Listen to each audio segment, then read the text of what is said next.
Mr. President, ladies and gentlemen, history is more than the path left by the past.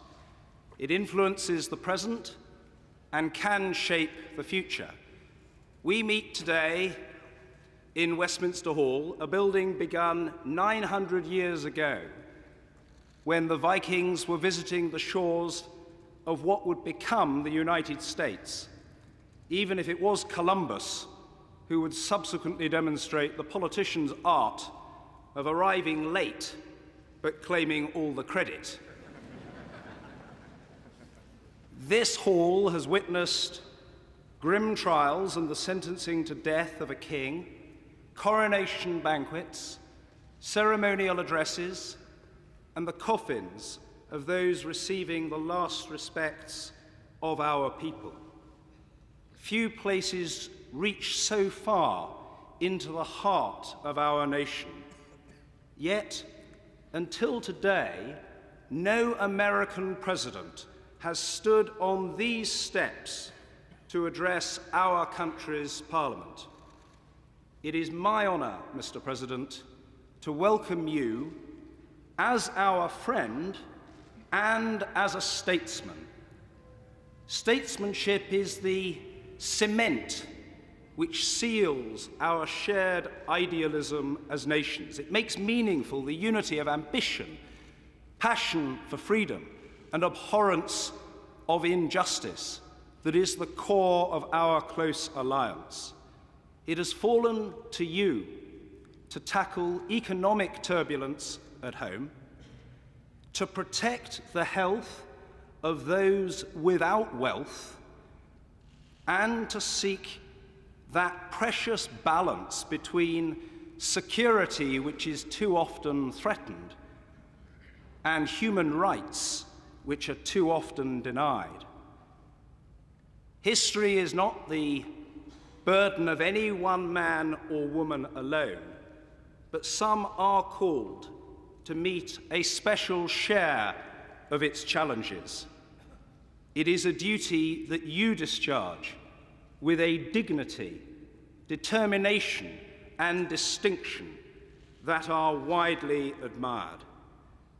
Abraham Lincoln once observed that nearly all men can stand adversity, but if you want to test a man's character, give him power. Ladies and gentlemen, the President of the United States of America, Barack Obama.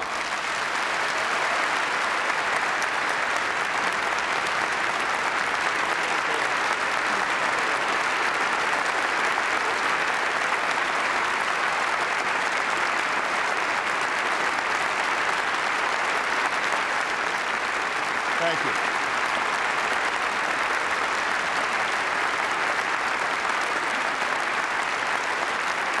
Thank you very much. Thank you. Thank you. Thank you so much. My Lord Chancellor, Mr. Speaker, Mr. Prime Minister, my lords and members of the House of Commons, I have known few greater honors than the opportunity to address the Mother of Parliaments at Westminster Hall.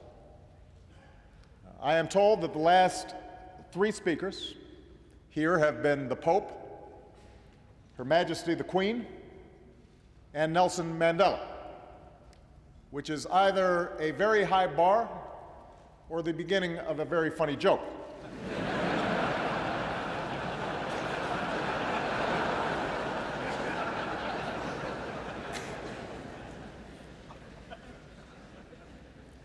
I've come here today to reaffirm one of the oldest, one of the strongest alliances the world has ever known.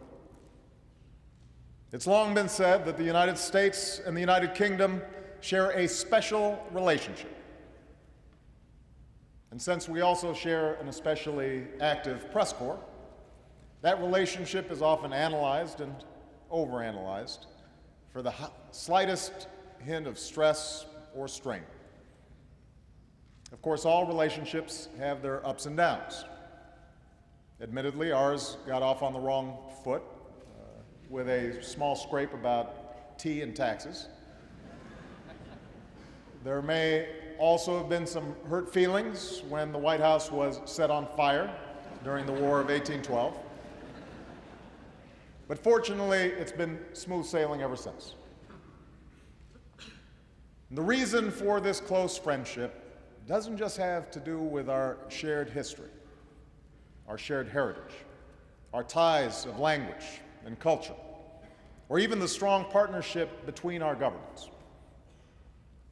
Our relationship is special because of the values and beliefs that have united our people through the ages. Centuries ago, when kings, emperors, and warlords reigned over much of the world, it was the English who first spelled out the rights and liberties of man in the Magna Carta.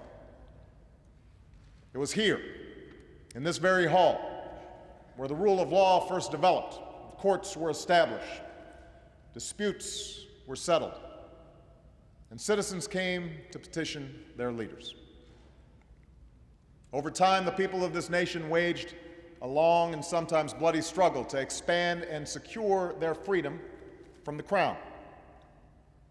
And propelled by the ideals of the Enlightenment, they would ultimately forge an English Bill of Rights and invest the power to govern in an elected parliament that's gathered here today.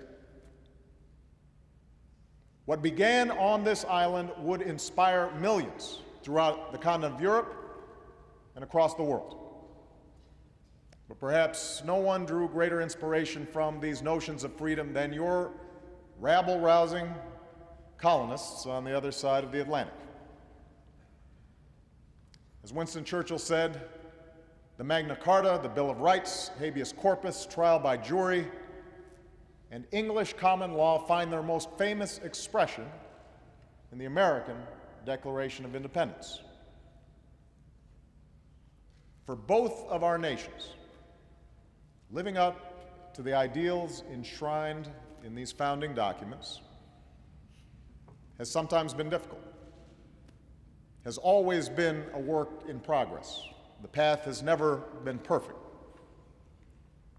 But through the struggles of slaves and immigrants, women and ethnic minorities, former colonies and persecuted religions, we have learned better than most that the longing for freedom and human dignity is not English or American or Western.